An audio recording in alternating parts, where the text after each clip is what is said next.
Sen nereye girdin ki? Yok şeyde değiliz. Yani caminin içindeyiz. Şey tarafındayız. Sen giriş kapıdan girdin ya abi. Şeyden. Tam çıkışta vuracağım.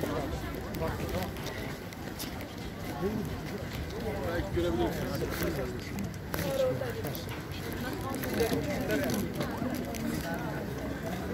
सीधे सीधे खड़े हैं सीधे खड़े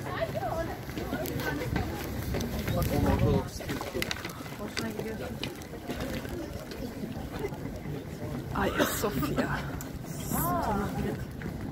Öyle mi? Ha. Caminin içine pahalı.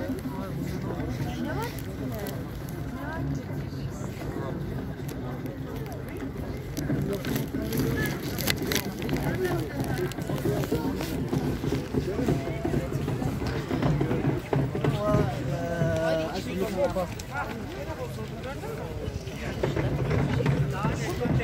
gitmene gerek yok. Gel gel.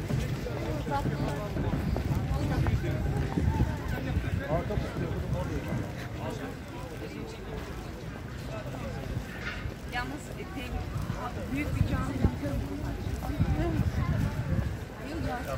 Gittiğimiz yer neresiydi? Pazar gözümüzü elbise ki bak.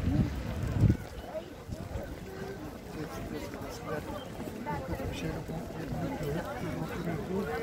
Sıkıntı yoktu.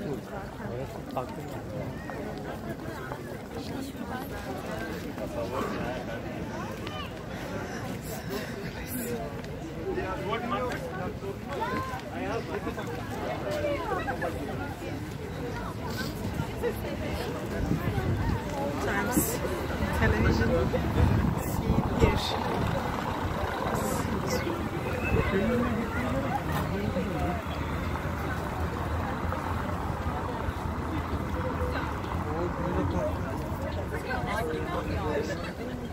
Gerçekten gerek yok ki.